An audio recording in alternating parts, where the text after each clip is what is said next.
In the first part of the program, Regional Cooperation Among Countries of the Indian Ocean Rim, the necessary background as to how and why the idea of regional cooperation originated was taken up. Let us now take up a more substantive question. In what way do the countries of the Indian Ocean Rim stand to benefit from the formation of this economic grouping? In other words, what possibilities or potentialities of mutual advantage exist? Yes, I think that is the crux of the matter. Why is it that these countries are getting together? They are getting together because they see some mutual benefit. Because the charter of this organization, which has also been adopted at the ministerial meeting, specifically says that we will concentrate on those areas of economic cooperation where there is maximum potential for mutual benefit.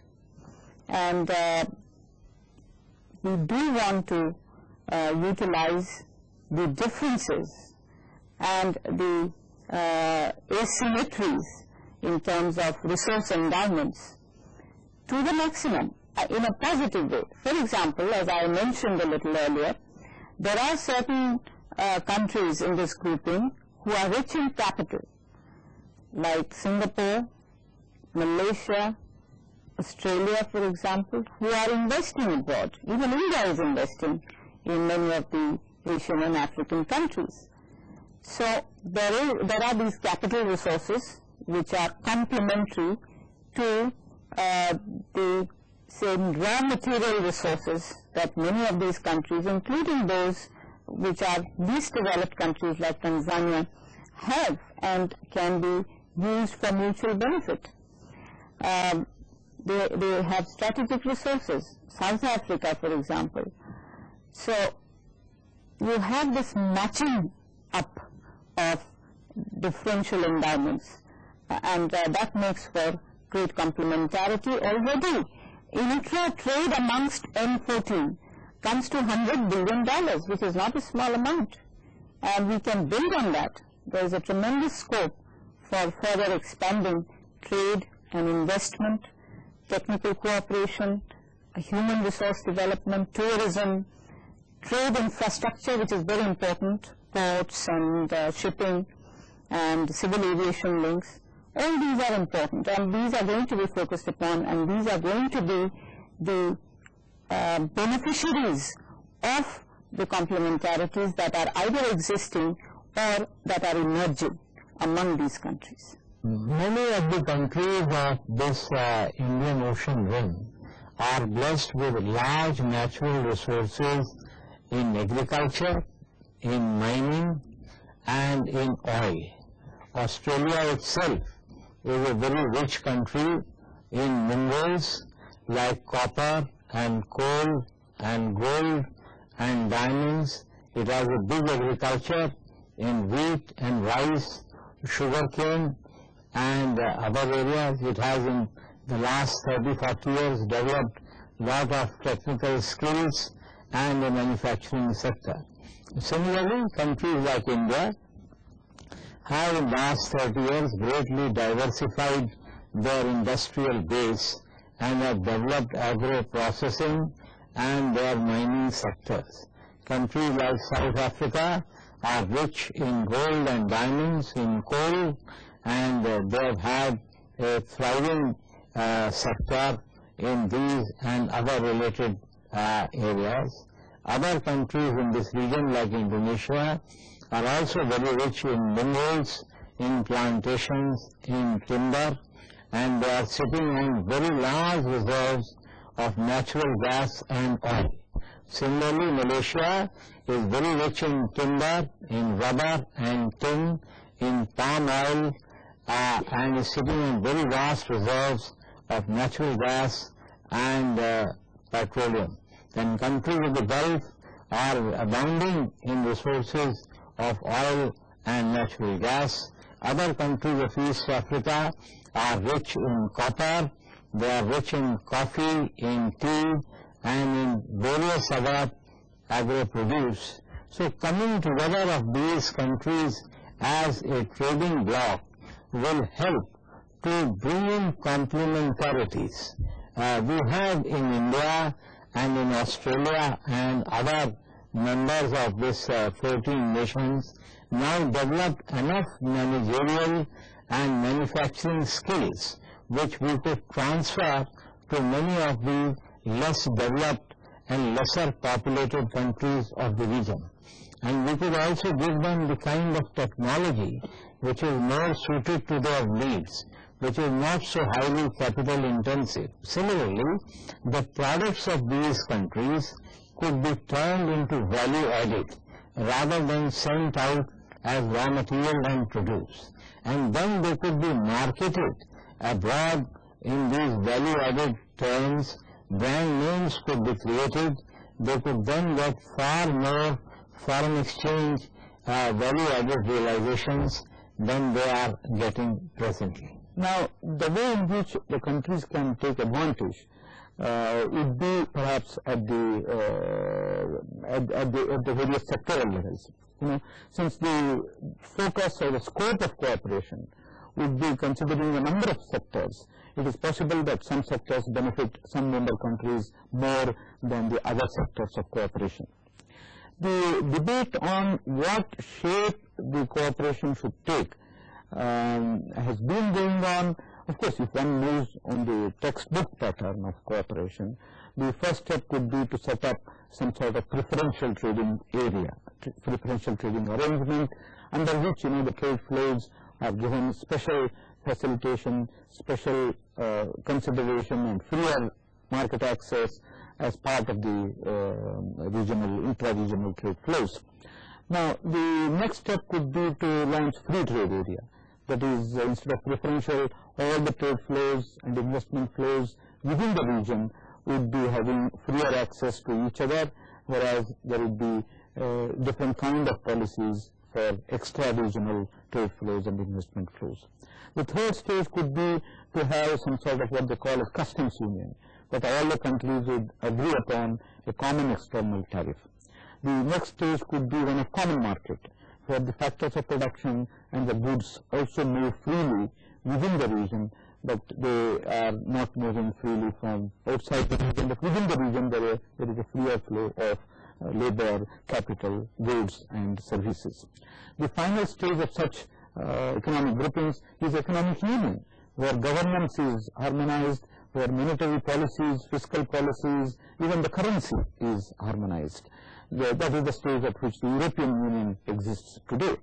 Now, insofar as the IOR arc is concerned, well, personally, I don't think we would be able to move on this stage-wise textbook pattern of cooperation. Maybe here and there we can try to give certain preferential market access by changing governmental policies.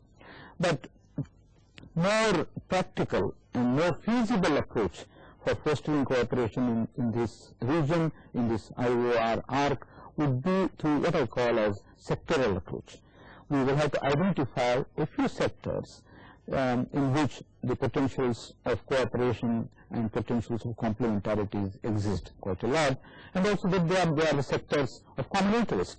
Take, for instance, tourism, or take, for instance, the sector of exploiting and harnessing the Indian Ocean resources, seabed resources, fisheries, or even take, for instance, the whole sector of port development and facilitation of navigation in the region.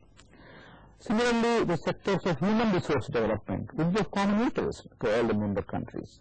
The sectors for technology, science could be the areas of common interest. So it is useful to identify a few sectors which are of common interest, in which the countries have potentials of complementarities and cooperation, and foster cooperation through appropriate governmental policy changes, through appropriate business action, and also through the contribution of the academic community to prepare studies of visions, studies of various alternatives of policies and alternatives of work programs. And so all the three wings, the academic, business and government circles, could be put on each of the sectors to make the program of cooperation practicable and useful. Let us probe a little further and find out what kind of steps are required to be taken to facilitate flow of trade and investments within the grouping and between different groupings. We began with those items which are easiest to deal with on a purely intra-Indian Ocean Rim country basis. Otherwise, there are other issues like marine resources, for example, or deep sea fishing, for example, or other aspects which are important for the Indian Ocean Rim Association, but which would also involve the interests of extra-regional powers. So we have focused on trade and investment as an important plank of the Indian Ocean Rim Association, and there are three aspects to this. One is the trade and investment facilitation aspect, which means that we focus on ways of facilitating intra-IRAC trade through measures such as dealing with the issue of standards and quality. Now, tariffs are becoming far less important today in expanding trade between countries than some issues such as technical barriers or standards and quality related issues. If there is no mutual recognition, if there is no conformance as between countries in the area of technical barriers, then there is a block to expansion of trade. So we are trying to deal with problems like that. Similarly, customs procedures, trade information, which is very important. In fact, information is a major problem amongst Indian Ocean Rim countries, because so far our information channels have been more linked to the developed countries. So we have to open information, trade information channels amongst ourselves. So these are very important facilitation aspects. Then there are promotional aspects. We have to get to know each other's products and services, and the strategic resources that each one of us possesses, and the credibility of all that. And we have to project ourselves in each other's markets. So to do that, we have to undertake an intensive program of trade fairs, of seminars, of linkages between chambers, trade and commerce bodies, promotion bodies. So all that we are going to do through projects. In each of these areas, we have now launched projects. We are undertaking some 10 projects. In fact, India is coordinating some 5 of them, and many of them are linked to trade and investment promotion. One of them, for example, is FICCI's BizNet is undertaking the program on establishing an Indian Ocean Rim Business Center, and which is also coordinating an IOR net for provision of trade and investment related information. And we are trying to link up all 14 countries to this net. So these are the kind of trade and investment facilitation and promotion measures we are taking. In addition, we are not ruling out trade liberalization initiatives. Although this is not, and I repeat that, it's not a preferential trade arrangement. We do not have arrangements for preferential tariff treatment to each other's goods and services. But nothing prevents us from using this general framework to pursue preferential arrangements amongst some of the countries on what one would call M14-X basis. So we can have that, plus under the GSTP, that is preferential trading arrangements among developing countries, we can focus on some of these Indian Ocean Rim countries for exchange of concessions, tariff concessions. Similarly, we can exchange liberalization measures on an MFN basis also. That would benefit everyone. So these are the various aspects of trade, investment, promotion, facilitation and liberalization. The importance is to develop closer links by way of a greater presence in infrastructure. That is, by opening up of banks, of shipping companies, of insurance companies, of trading houses, which will bring together some awareness amongst the people as to the advance that has taken place in this whole region in the last 40 years or so. Then a lot of attitudinal barriers have to be overcome, because many of these countries, steeped as they were as colonies of the European powers, do not have a good attitude towards other sister developing countries' technology and quality and practices. So I think if these attitudinal barriers are overcome, this ignorance is overcome, we would certainly be able to make a breakthrough. We would definitely have opposition from the older trading blocs of the European countries who had a hegemony in this area for the last couple of centuries. But I think now that we are moving in a stage of global interdependence, we have to now think in terms of collective self-reliance, which is the other side of the coin of global interdependence. Let us turn our attention to another set of questions. These questions relate to political and psychological hurdles that could arise or be faced at the international or regional levels in the functioning of this economic grouping. Generally, it is believed that cooperation among equals or a group of homogeneous countries is much easier than among a group of heterogeneous countries with diverse backgrounds. Let us elaborate a bit with reference to Indian Ocean Rim countries. These countries belong to 3 continents: Asia, Australia, and Africa. Secondly, these different countries are at varying stages of economic development. Thirdly, the countries are politically, socially, and culturally diverse. Does this diversity pose serious difficulties or problems? Is what we are going to find out. So there are these challenges, but as I mentioned earlier, these very challenges, these diversities themselves, can be a source of complementarity. A least developed country in this grouping is very rich in raw materials, for example, or in arable land.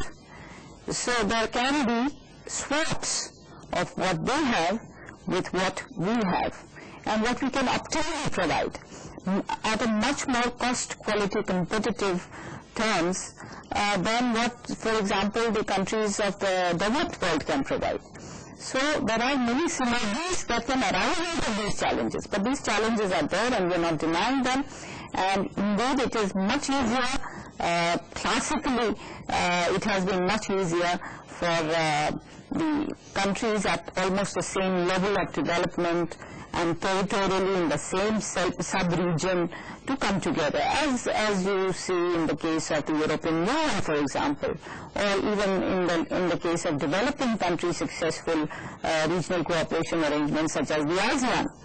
But this is in keeping with the new global trend towards what one would call ocean-based rather than territorially based geoeconomic groupings.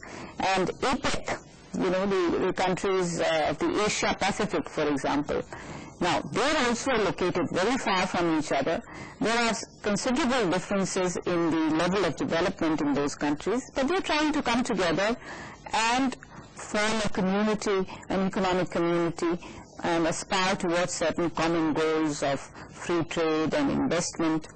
There are some similarities in this Indian Ocean Rim Association too with the APEC, but there are some very significant differences, and I think the element of development cooperation, South-South cooperation amongst the Indian Ocean countries will be an important factor. The idea of the diversity is there, but it should not be an insuperable sort of problem for the area to get together in economic and technical cooperation spheres. I think if there is no exchange of people, of goods, of capital within these countries, many of these diversities will begin to lessen. Today's program has covered the mutual benefit derived by the countries of the Indian Ocean Rim, steps that should be taken to facilitate the flow of trade and investments, and the complementarities from which the member states would stand to benefit from each other. The third and final part of the program would further examine the issue of diversity and its impact on this new economic grouping. Further, the next part will also discuss the administrative and political steps required to be taken to turn this new economic grouping into a substantial trading economic bloc.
Friends, you will recall that in the first part of this program, we introduced you to various kinds of cooperation that may exist among countries cooperating on a regional basis.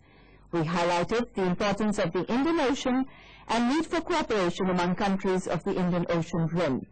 In the second part of the program, we took the more substantive question of the benefits that would accrue to the member states from this economic grouping. You would appreciate that immense possibilities of mutual advantage exist for the cooperating countries. We also saw that the tremendous diversities that exist among the member states do not pose any serious difficulty or problem. Now, in the third and last part of the program, we take up the question relating to the administrative and political steps that would be required for member states to take so that this economic grouping becomes a grouping of worthwhile substance. The first thing to be done is that the tariff and the non-tariff barriers which are existing at present amongst the various countries of this 14-nation ocean basin rim, they need to be greatly reduced and overcome so that there is a much greater flow of goods and people and investment from one country to another. I think no time should be lost in sort of dismantling these non-tariff barriers and bringing down the tariffs to the minimum possible level of maybe 5, 10 or 15% at the most, so that greater exchanges take place. Now for that it is important that the ministers, both at the level of finance and commerce and others, they should get together and they should work out the modalities by means of which these steps are taken. Then a center needs to be established. The idea was that such a center would come up in Mauritius when the ministerial meeting took place in March last, which would at one step be able to diagnose what are the complementaries possible between the various countries.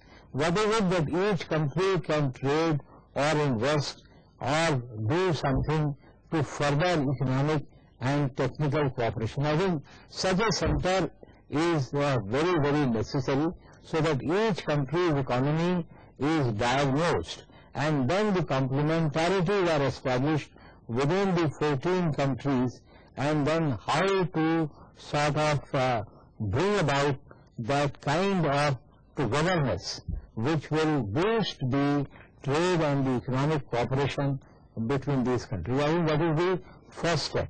The next step, in my opinion, is the setting up of the infrastructure. That is the banks, the shipping companies, the insurance companies, the air links. Then there are no good transportation between East and South Africa. There is no direct road which links, let us say, from Ethiopia, from Somalia, from Uganda, from Tanzania to Kenya, to Malawi, to Botswana, to Lesotho, and to South Africa. Even in the Indian Ocean rim, there is no direct link road between India and Myanmar, that is old Burma, nor there is any linkage in the Isthmus of Kra. In fact, in the future years, the Chinese imports of oil are going to be much larger than what they are at the moment. At the moment, all the oil of the Gulf is passing to China, to Korea, to Japan through the Straits of Malacca, which are not very wide. In fact, during the recent haze that has come in Indonesia, in Malaysia, in Brunei, the Philippines, even Southern Islands, we find that there have been collisions of ships because of poor visibility, and also the fact that these straits are very narrow. Now, if the canal could be built through the Isthmus Kra, the distance between West Asia and between East Asia would be considerably reduced. The pressure on the Straits of Malacca would be greatly reduced. Then the large ships could go through this Isthmus of Kra, and they could reach the ports in China, in ports in Korea and in Japan in much lesser time, at a much lesser cost. And I think that would bring the countries of this region, like India, like Bangladesh, like Myanmar and others, much closer together. And if once we have a road linking India with Myanmar, that road then could pass into Thailand, and through Thailand extend up to Malaysia and to Singapore, and then there is a small patch on which a bridge is supposed to be built eventually between Indonesia and the nearest part of Malaysia. So if these road links and rail links and shipping links are created along with the infrastructure, and a center is established to study the complementarity, I think a major step would have been taken to bring these countries together on the economic and trade front, apart from lowering the tariff and the non-tariff barriers. Happily then, serious problems may not arise if the member states have the necessary political will and a spirit of cooperation and mutual accommodation. Since India was among the initial 7 founding members, what role India could play, or what initiatives India could take so that the objectives embodied in the Groupings Charter are realized? Well, India has the unique privilege of having the one ocean in the world named after it. Which country has that privilege? Very few. So I think we have an emotive reason why we should be interested in anything to do with the Indian Ocean. But apart from the eco-strategic considerations which I mentioned earlier, which are important in this context, we also have what one would call, what Pandit Nehru earlier called, and what our Prime Minister has also reiterated recently, the Afro-Asian vision of solidarity and mutual benefit. And Indian Ocean Rim initiative fits in with that vision. Then we also have inaugurated in the 1990s a Look East policy. So this fits in with that Look East policy. We've already had considerable success in that Look East policy. We have been able to woo our Southeast Asian neighbors very well. We are their full dialogue partners. With Australia, the Australians have launched a New Horizons program with India. So we have now a new partnership. We are becoming important investors in India. Our trade is growing at a very rapid pace. So the connectivities in the Indian Ocean region are becoming important for us, and they are also part of what one would call a wider neighborhood strategy of India. And that's why the Indian Ocean Rim is important. We are also looking for new economic space. Liberalizing, globalizing India cannot just depend on the very robust markets that we have enjoyed in the past in terms of Europe or North America. The market is getting crowded up, saturated, and we need new economic space, and the Indian Ocean Rim countries provide that new economic space. India would also like to increase its trade with countries abutting on the Indian Ocean. They have got copper, they have got gold, they have got diamonds, they have other minerals, which I think India is at the present moment importing from other sources. India is in a position to supply many of the requirements of this region in terms of manufactured goods, in terms of technology, in terms of joint ventures, in terms of investments, and in terms of services, where India has built a large pool of managerial skills. So India could even take up management contracts, could set up rather joint ventures in this area, increase its own trade and trade of these countries in a global frame. Let us finally see what are some specific areas that this grouping should focus upon. In other words, what should be the priority areas? In relation to the various thorny issues that are coming before WTO. For instance, the whole issue of social clause, the whole issue of dumping and anti-dumping measures that need to be taken, the new issue of labor standards, child labor, environmental linkages with trade, and the debate that is now emerging in the world as to what kind of investment regime should be set up, multilateral agreement on investment, whether foreign direct investment should be given free market access to all the countries. Right to invest as a legal right, national treatment and most favored nation treatment, a number of issues that are emerging. Even in regard to the existing agreements that have been completed under the WTO, the countries of the region could really exchange their experiences and sit together to evolve. I would say in any case a common strategy, but at least to facilitate each other's understandings of the implications of the various clauses of the agreement and help each other in identifying their strategies with a view to safeguarding their national interests to the best possible extent. For instance, on the agreement on agriculture, for instance, the whole subsidies by the developed countries are supposed to be phased out. Now, the countries of this region could really develop their agricultural sector so that they can together take full advantage of the emerging large markets in the developed countries. Now, textiles, for instance, the whole phasing out of the multi-fiber agreement in textiles by the turn of the century and around that period is going to create a new challenge for the textile sector. And most of these countries are specializing in textile exports. If they do not really come together to coordinate their production, their whole scale, their choice of product mix and upgradation, designing, they would really be competing with mutual, I should say, disadvantage. So for reaping full advantage, the IORR countries could try to evolve a sort of a common grand textile program of production and exports, so that the real benefit would be sufficiently shared with each other.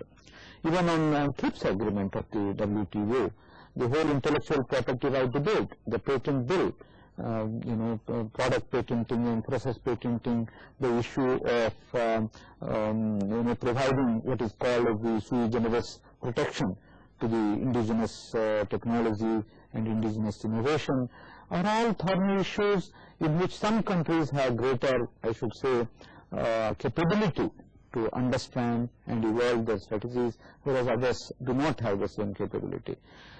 So I could quote a number of instances. Dumping is a major issue, is going to be a major problem. So how do you identify the situations of dumping? How do you identify the injury caused by the dumping? How do you work out the measures that will safeguard your domestic industry in situations of dumping, that is the anti-dumping measures? And also the legal system that is required to ensure that your cases are really taken up in the right manner, both in your national courts and in the other countries' courts and the international courts, is a major challenge to the countries of the region. So the child labor. Now child labor is going to be a major issue. Yes, child labor is bad. A child labor which implies some pressure on the child and making it lose its alternatives in terms of education, good living and good prospects of life are major issues. But linking up child labor with trade and banning goods which use child labor, the kind of strategy which some of the developed countries are adopting, is going to create tremendous problems of production, income generation and trade in the member countries of the region. So it is worthwhile that the IORR countries establish what I should say forums for discussing the international economic issues, forums for discussing the issues that come up before WTO, and helping each other in preparing their own strategies for responding to these emerging challenges of the world trading system. It is a matter of great satisfaction that this initiative for forming a regional economic bloc has had a smooth and positive start. The member states have expressed their commitment and determination to contribute to the success of this economic grouping. A spirit of understanding and consensus prevails, which augurs well for the future. The Indian Ocean Rim is linked to India's destiny by name. Great opportunities in the rim countries hold for an expanding and globalizing economy. India's participation in this economic grouping would further our wider neighborhood strategy, and it would be yet another dimension of South-South cooperation.